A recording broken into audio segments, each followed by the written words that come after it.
Hello guys, welcome to my channel. তো তোমরা কেমন আছো প্লিজ কমেন্ট করে জানাও। তো আজকে তোমাদের জন্য নিয়ে এসেছি আবার একটা ছোট্ট ব্লগ। তো দেখো, আজকে ভোরবেলায় আমি 4টের সময় উঠে গেছিলাম, যেহেতু দুদিন ধরে ওয়েদারটা খারাপ।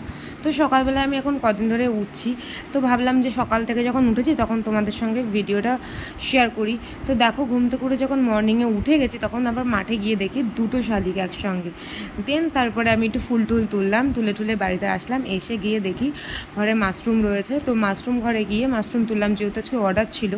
তো মাশরুম টাশরুম তুলে নিয়ে এসে আবার একটু শুয়ে তারপরে ঘুম থেকে আবার মা ডাকলো, দিয়ে একটু ঘুমিয়ে পড়েছিলাম আর 10-15 মিনিটের জন্য। দিয়ে উঠে মা আবার চাটা করে দিল, এবার চা আর বিস্কুটটা নিয়ে শুরু করলাম সকালটা।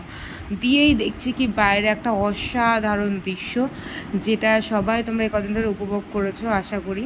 তো আমার তো খুবই ভালো লেগেছে এরকম হাওয়া, ঠান্ডা, বৃষ্টি। তো তোমাদের কীরকম ওয়েদারটা কাটলো সেটাও কিন্তু প্লিজ কমেন্ট করে জানাও। যারা যারা এখনও আমার চ্যানেলটাকে সাবস্ক্রাইব করেন তারা কিন্তু প্লিজ চ্যানেলটাকে সাবস্ক্রাইব করে দিই। তো সকালবেলা যখন ঝড় বৃষ্টি উঠে গেল, মাকে বললাম মা কিছু একটু করো, ভালো মন্দ খাই। তো মা দেখলাম লুচি, ঘুগনি আর ডিম সেদ্ধ দিয়ে দিল। আর আমি একটু ঘুগনিটা অতটা ভালো খাই না, তাই জন্য আমি একটু পেঁয়াজ কুচি, লঙ্কা কুচি দিয়ে খেলাম। তো তোমরা কারা এইভাবে খাও তারাও কিন্তু প্লিজ কমেন্ট করে জানিও। দিয়ে তারপরে মায়ের সঙ্গে একটু হাতে হাতে কাজবাজ করে দিয়ে স্নানটা করে পুজো দিতে চলে এলাম। দিয়ে পুজো টুজো দেওয়া হয়ে যাওয়ার পরে আমি চলে গেছিলাম মাশরুমটাকে দিতে।